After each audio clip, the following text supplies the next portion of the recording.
To my class और मैं हूँ वंदना। तो आज मैं क्लास 8 के स्टूडेंट को पढ़ाने वाली हूँ साइंस में बायो, बिकॉज मैंने केमिस्ट्री कराया अभी तक और मैथ्स कराया।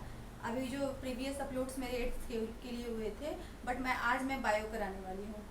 तो बहुत यूज़फुल क्लासेस हैं, आप लोग ज़रूर पूरी वीडियो देखें और मेरा चैनल अभी तक अगर सब्सक्राइब नहीं किया है तो सब्सक्राइब करें, ताकि आपको मेरे सारे अपलोड्स मिलते रहें और आप उसका बेनिफिट ले सकें। ओके, तो मैं माइक्रो ऑर्गेनिज्म आप लोगों ने तो पढ़ा होगा स्कूल में, अभी क्लासेस चल रही थी, लेकिन आप एक तरह से क्या है आपका रिवीजन हो जाएगा। ओके, तो पहले हमें स्टार्ट करते हैं। हमने यहाँ कुछ क्वेश्चन नोट करके रख रखा है, बिकॉज ज़्यादा टाइम न लगे और क्लास इजीली आप लोग समझ सके। ओके, तो first of all what is micro organism और माइक्रोब्स, ये समझिए कि एक तरह से आपका रिवीजन टेस्ट है, रिवीजन क्लास हो रहा है, बिकॉज स्कूल में तो सब बच्चों ने कर ही रखा, ऑलमोस्ट हुआ था पढ़ाई, बट एक रिवीजन की जरूरत है जो कि मेरे क्लास में मैं वही प्रोवाइड कराती हूँ, बिल्कुल जैसे घर पे आपके पेरेंट्स कराते हैं उसी तरह। तो आप ध्यान से पूरी क्लास सुने और वीडियो को लाइक जरूर करें और अपने फ्रेंड्स के साथ भी शेयर करें और चैनल जरूर सब्सक्राइब करें। ओके, तो माइक्रो ऑर्गेनिज्म क्या है आप लोगों को पता है? माइक्रो ऑर्गेनिज्म क्या है और माइक्रोब्स उसी के लिए अनदर वर्ड है माइक्रो ऑर्गेनिज्म के लिए, micro and organism. Micro means very tiny, very small, organism means जीव। तो very tiny organism which can not be seen with naked eyes, जो कि खुली आंख से जो जीव नहीं देख सकते, जिनको माइक्रोस्कोप की एक फिल इन द ब्लैंक्स भी था एनसीईआरटी में कि क्या है कैसे देखते हैं माइक्रो ऑर्गेनिज्म को, तो with the help of microscope हम देखते हैं। ओके, तो दैट आर माइक्रो ऑर्गेनिज्म।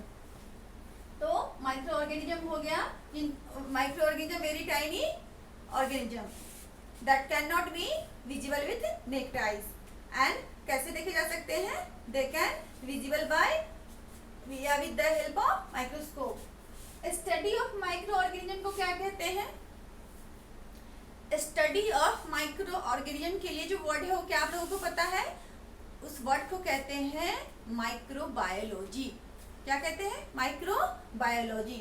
अब है next, scientist who study about micro organism.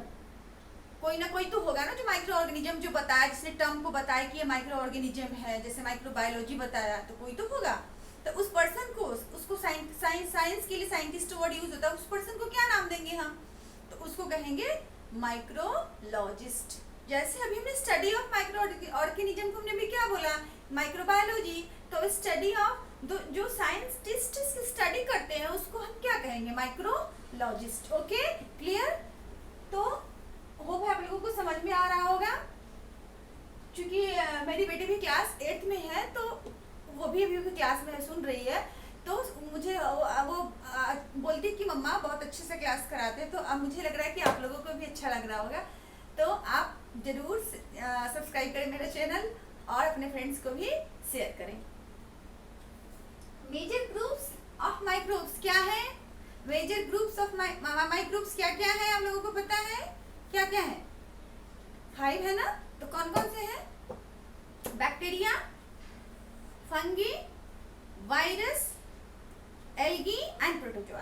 And आप लोगों को पता है कि ये जो माइक्रो ऑर्गेनिज्म है, माइक्रोब्स इन अदर वर्ड इनके लिए यूज होता है, इनसे कौन कौन से डिजीज कैसे कैसे होती है? ये तो एक्चुअली 4th से स्टार्ट हो जाता है, अब ये 8th में आ चुके हैं आप लोग, तो ये तो 4th में भी था कि डिजीज कौन कौन से होते हैं, कौन ये सारे माइक्रो ऑर्गेनिज्म कैसे कैसे डिजीज कॉज करती हैं।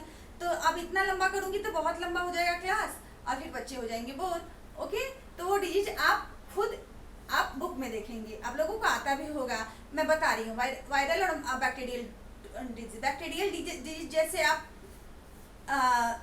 ट्यूबरकुलोसिस, टीबी, कोलेरा, हैजा, ओके, और भी है टाइफाइड है, टिटनेस है, लाइक ये है। और जो वायरल है वो मेनली बच्चों को, मैं अपनी बेटी को ऐसे ही याद कराती थी जब भूलती थी ना, छोटी थी, तो अब तो आप लोगों के साथ वो भी 8th में है, तो अब उसको मैंने ऐसे ही कराया।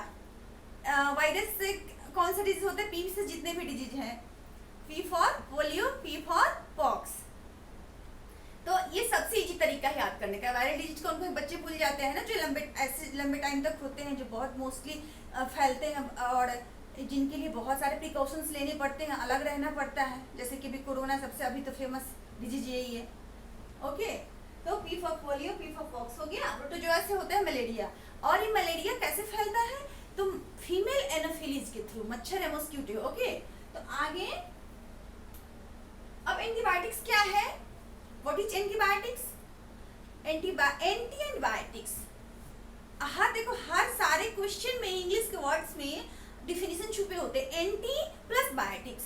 तो एंटी मतलब क्या होता है, एंटी मतलब अपोजिट, जो रोके, प्रिवेंट करे, किल करे, और बायोटिक्स जो कि उनकी जो ऑर्गेनिज्म जो डेवलप होते हैं, उसकी डेवलप करने की जो कैपेसिटी है उसको स्टॉप करे, किल करे, तो that is anti plus biotics. Biotics biology से टर्म आया बायोटिक्स, उनकी ग्रोथ को किल करना। तो ये मेडिसिन है, एंटीबायोटिक्स सारा आप लोगों को पता होगा कि बीमार होते हैं डॉक्टर के पास जाते हैं तो मेडिसिन देते हैं, हमें प्रिस्क्राइब करते हैं, वो that is antibiotics. Medicine used to stop और kill growth of microbes, medicine used to stop और किल ग्रोथ ऑफ माइक्रोब्स। और ये जो एंटीबायोटिक्स बनाए जाते हैं उन्हीं जो कि कॉज करते हैं, उन्हीं माइक्रो ऑर्गेनिज्म से बनाए जाते हैं। जैसे कि जो स्नेक है उनके एंटीवेनम बनाते हैं, स्नेक के पॉइजन के लिए अदर वर्ड एंटीवेनम होता है, उसी के स्नेक का पॉइजन लेके ही बनाया जाता है, उस फिर जो उसको किल करने के लिए उसको वही यूज किया जाता है। ओके, इसी तरह ये सारे जो एंटीबायोटिक्स हैं वो उसी माइक्रो ऑर्गेनिज्म से बनाए जाते हैं। ओके, अब नेक्स्ट है कि फर्मेंटेशन क्या है, व्हाट इज फर्मेंटेशन। साफ साफ दिख रहा होगा, आप चाहे तो रिवीजन के लिए स्क्रीनशॉट ले सकते हैं। फर्मेंटेशन क्या है, फर्मेंटेशन, फर्मेंट होना। आप लोगों ने सुना होगा ममाज बनाती हैं इडली डोसा ये भी बनाती है तो कहती फर्मेंट हो रखा है, ये फर्मेंट हो गया है। फर्मेंट एक्चुअली मीनिंग होता है सरना।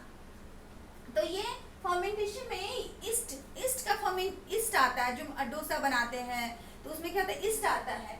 तो फर्मेंटेशन क्या है, conversion of sugar into alcohol. Starch और शुगर का किसमें हो जाता है कन्वर्शन, एल्कोहल बन जाता है। और जब भी एल्कोहल आता है तो वो क्या करता है, एल्कोहल उसको कैसे बना देता है, देखते हैं उसमें से बलबला जैसे निकलना, फिर बुलबुला हो जाता है, फ्लफी कर देता है।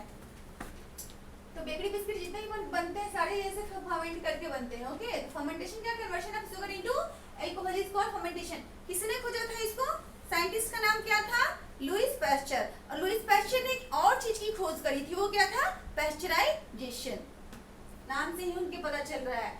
अब क्या है, नेम ऑफ एंटीबायोटिक्स आप लोगों को पता है, तो रिवीजन हो रहा है। कौन कौन से हैं name of antibiotics, streptomycin, erythromycin and tetracycline. जरूर याद करें इसको, streptomycin, erythromycin and tetracycline. Okay, clear. अब बैक्टीरिया, वो बैक्टीरिया जो कि नाइट्रोजन फिक्सेशन, आप लोगों को समझ में आता है क्या होता है नाइट्रोजन फिक्सेशन, मीन्स जो भी लेग्यूमिनस प्लांट होते हैं, पल्सेस जो है ना, उनकी रूट के नोड्यूल्स में वो है ना एक बैक्टीरिया पाई जाती है, जो कि बहुत बैक्टीरिया भी आगे है ना चैप्टर में, फ्रेंड और फो।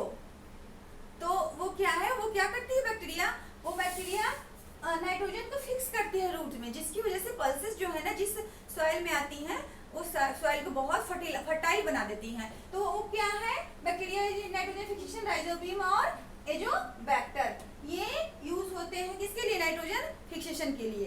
तो होप है आप लोगों को समझ में आया होगा, जो मैंने रिवीजन कराया, छोटी क्लास और इंटरेस्टिंग क्लास मैं बनाती हूँ, और मैं यही चाहती हूँ कि आप लोग बोर ना हो और ज़्यादा से ज़्यादा पॉजिटिव व्यू के साथ, इंटरेस्ट के साथ सीखें, जानें। इसीलिए मैंने यूट्यूब पे चैनल बनाया है, पर्टिकुलरली आप सारे बच्चों के लिए जो कि इस पैंडेमिक की वजह से पढ़ाई नहीं कर पा रहे हैं। तो आप इसका बेनिफिट जरूर उठाएं और पूरी क्लास देखें, और जो भी बच्चे देख रहे हैं फटाक से चैनल सब्सक्राइब करें, बिकॉज ये फ्री ऑफ कॉस्ट है, कोई पैसा नहीं लगता सब्सक्रिप्शन के लिए, तो और कुछ करना नहीं होता है, एक बटन दबाना पड़ता है जहाँ सब्सक्राइब का लिखा है।